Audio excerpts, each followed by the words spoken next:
For the very first time, kidney damage has been linked to sjambok beatings.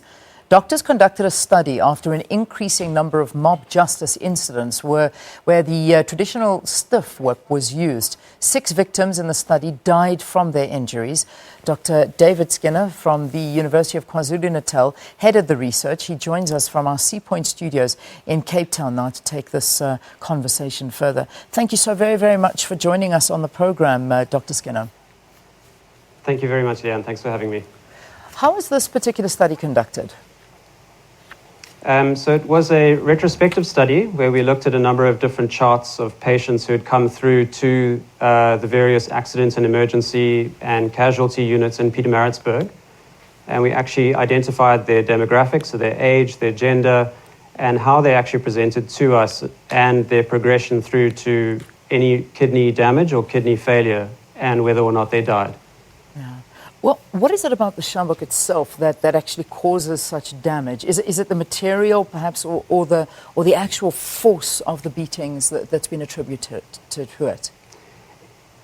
It's actually the force of the injury that actually causes muscle damage, and it actually breaks the muscle fibers themselves. This then results in release of various proteins into the bloodstream, and these proteins, called myoglobin, deposit into the kidney, and this actually causes the kidney damage and even kidney failure. I mean, it's an horrific conversation to be having. It really is, the fact that something like this is happening. And I mean, when we talk about it happening, how regularly does this happen? I mean, how frequently do you find that this kidney damage is happening due to the sjambok beatings? I think if you ask anybody who's involved in healthcare in South Africa, these patients present on a regular basis. A busy Saturday night in a casualty will be filled with these patients. Wow. And unfortunately, some of them go on to develop kidney failure. We luckily do have various therapies such as drips and fluids that we give these patients, which prevents most patients from going into kidney failure.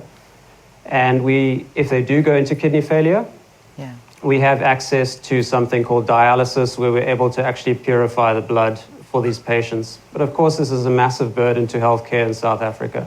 Yeah, certainly, because I mean, I imagine a lot of it falls on the public healthcare system to facilitate. But in terms of just getting back to the actual vicinity of these beatings, I mean, are you finding that it's happening in a certain area around the stomach? I mean, is it close to the kidneys or on the back? I mean, where do you find that predominantly this is causing the kidney damage? So most of the beatings occur on the limbs, so your arms and legs, across the back as well. There can be quite horrific injuries from this type of whip. And they're completely remote from the actual kidneys themselves.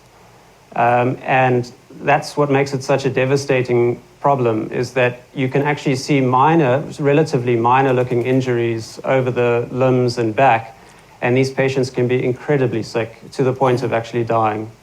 And that's exactly what's happened to a couple of the people that you were using during this particular study. The victims that died, what complications did they suffer from? Well, what happens with the kidney damage and the kidney failure is that they develop a number of different problems with various electrolytes in their body. They develop severe acid problems. They also develop problems with breathing as their lungs fill up with fluid, and eventually their kidneys completely shut down. They stop making urine, and they die from this.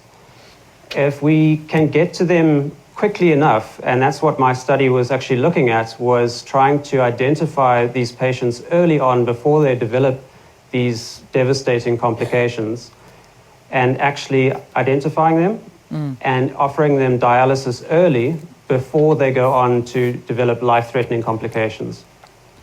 How do these findings change the research on acute kidney injuries? I imagine that this is something that's going to be spread globally. You know, how does this change current research? My previous studies looking at acute kidney injury and trauma, we looked at critically ill patients, and that has had some impact in the world literature.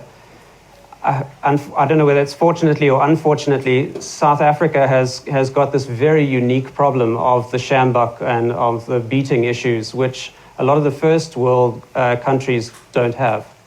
So this kind of research that I'm doing at the moment actually has a lot of local application to South Africa and to South Africans, and to other third world areas where beatings occur on a sort of more regular basis, unfortunately. Yeah.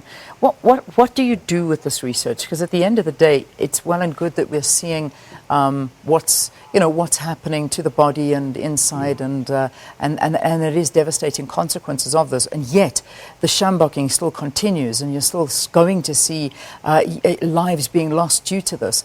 What is the awareness you're trying to create as well, and where does this go, and how are you trying to alleviate the situation?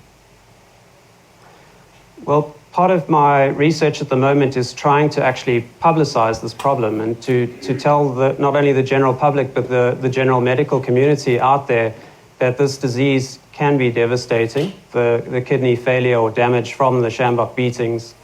But there is something that can be done in order to identify how ill these patients are and even to actually go on and treat them. And if we treat these patients early, we should hopefully avoid the deaths that occur because of it. Yeah. Unfortunately, the shamboking is still going to occur. I mean, that is a societal issue which will be difficult for us in the medical community to alter. But if these patients are coming into us, we can at least do our best to try and treat them and to make sure that they don't lose their lives. Yeah. All right, Dr. Skinner, we'll leave it there for this morning.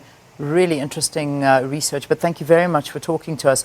Dr. Skinner was part of a group of doctors that was doing an investigation into the effects of sjamboking and beatings.